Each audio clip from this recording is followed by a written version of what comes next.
may think that the global bestseller for BMW's M division would be one of the holy grails, the M3 or the M5, or in the current world order, the M version of some BMW crossover. But that's not the case. The bestseller is actually the BMW M2, entry-spec M-powered sedan.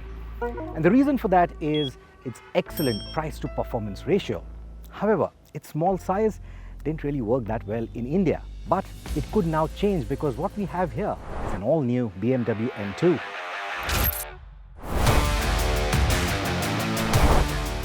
The M division calls it the entry drug, and this red pill is a larger car than the older M2 with a wider front and rear track too. And it looks nothing like the 2 Series Grand Coupe sold to us. It builds upon the 2 Series Coupe and has similar squat proportions. Its performance intent is highlighted by the larger air scoops and wider bodywork, which don a boxier styling as an ode to the 2002 Turbo. While the bodywork might look boxy, it's mated to the curvaceous coupe roofline and the traditional BMW glasshouse with the Hofmeister kink. The headlights have a single hook each for the DRL signature instead of 2. The taillights are stubby, and there's a subtle boot lip spoiler. But the wide butt incorporating the quad exhaust pipes adds plenty of oomph. If you want something more aggressive looking and with a bit more poke, you will have to wait until an M2 CSL arrives later. As for the standard M2, it's made in Mexico, and my color of choice would be this very red, which has that Mexican vibe to it. Highlighting the German or Munich origins, however, is the kidney grille, which distinguishes itself by employing horizontal slats and tastefully placing that M badge in a corner. Like the 3 Series, the 2 Series and consequently even the M2 have somehow managed to escape the BMW designer's compulsive need of putting large, outrageous grilles on all modern Bimmers. Of course, it still doesn't look as elegant as a 3 Series or even the M340i, but under the stubby nose is a rather special engine. Take a look. Say hello again to the 3-litre twin-turbo straight-6, which is derived from the M3 or M4's B58 motor and only has a marginally lesser power output of 460 PS and an identical 550 Nm of torque. And it doesn't lag too far behind on the 0 to 100 time either. If you get your gear shifts right, it'll go from 0 to 100 in a little over 4 seconds. That's fast.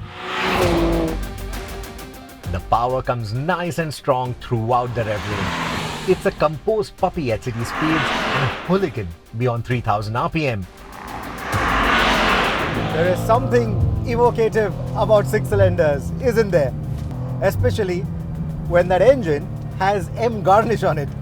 Of course, this one doesn't have those eardrum tearing shrieks and screams, nor does it have overtly loud crackles and pops, but this soundtrack is evocative. But it will also give you big laughs, especially considering that it's not only the accelerator pedal that you have at your disposal to control this soundtrack, but you also have a clutch pedal and a stick shift. Oh, listen to that.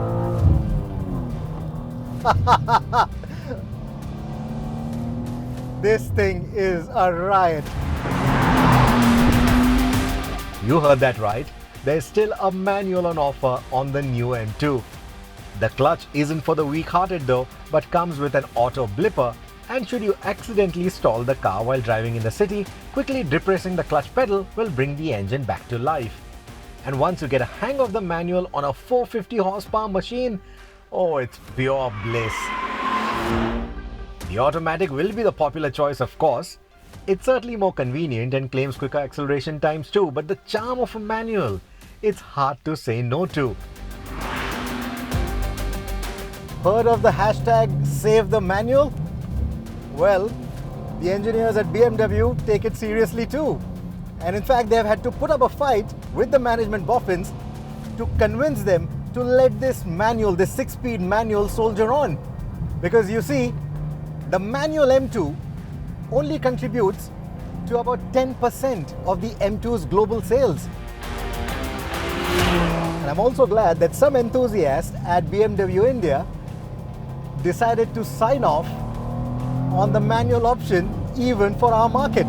And another enthusiast bloke decided to make this the powertrain of choice for this test car. So whoever you guys are, you deserve a pat on your back and a big thank you from enthusiasts like me. The other beautiful thing is you can make up to 3 more people listen to this soundtrack from this very cabin.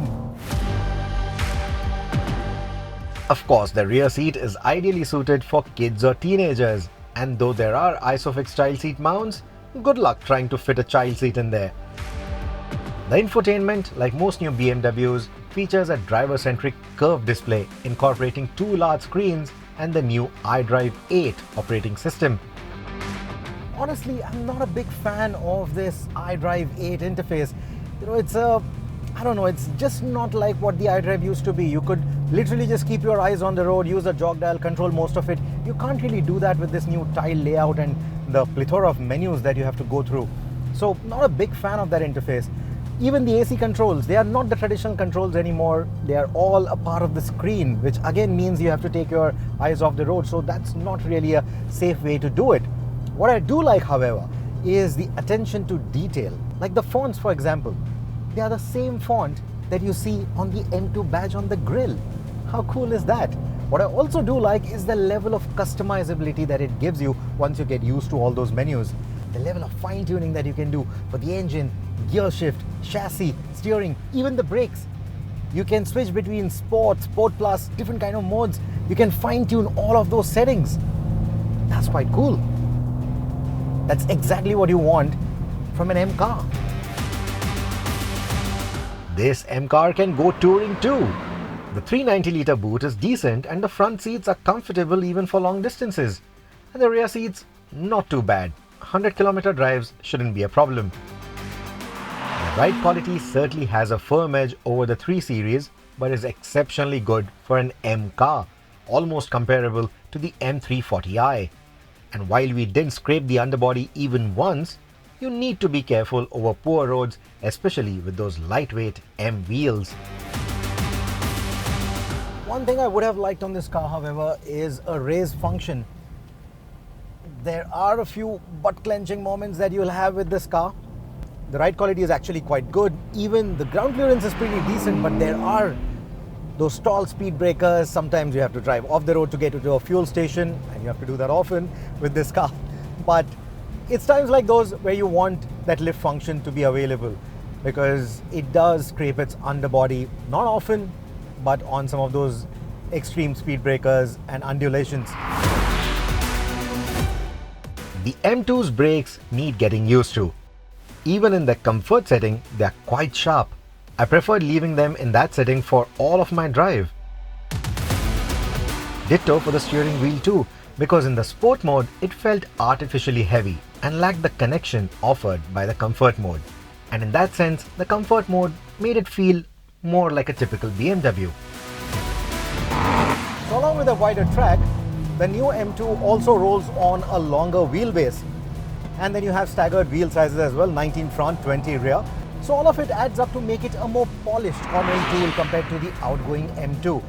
Now, some of you might call it a less involving car to drive compared to the outgoing M2. But I think the improved stability, the faster cornering performance will pay its dividends on the track. And should you take this car to the track, which I think you should, you definitely should, you will also appreciate the fact that you can fine-tune every bit of the car, like I said. And then you have these 2 M switches on the steering wheel, so you can also save the settings to your liking as 2 presets or 2 hotkeys and dial them up as and when required. And speaking of the track, you also get a 10-step traction control system at your disposal. And once you come to terms with the handling dynamics, once you understand the physics of the car, once you're able to get this powertrain set up right, it does feel like a proper 450 horsepower car. What I really like about the car, however, is the balance that it achieves. You know, typical BMWs, M sedans, they always try to achieve that perfect 50-50 balance.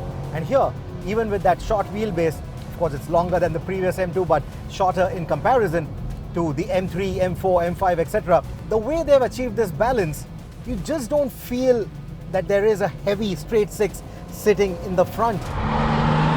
It almost feels like a mid-engine car. The kind of pivoting that it gives you, that central pivoting that it gives you, the kind of balance that it gives you through the corners. Oh my God. It is so much fun. This handling is something that you can only expect with a BMW and an M at that. Unfortunately for the M2, its biggest competition is going to come from its own stables.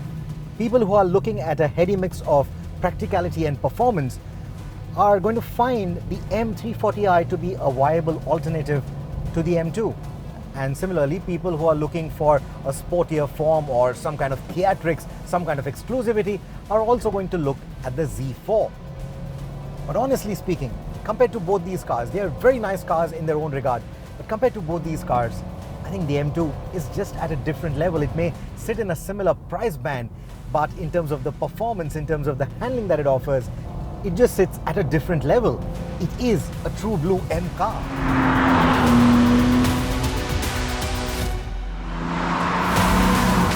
So you see, there's a proportionate kidney grille, a long nose with a straight six engine in it, a stick shift in the center, and a transmission tunnel in the floor that sends over 450 PS of power to the rear wheels. That's probably the purest, most mechanical sports coupe that you can buy right now. A last hurrah of sorts. As a petrol head, you don't need any more reasons to buy one of these. All you need is money in the bank.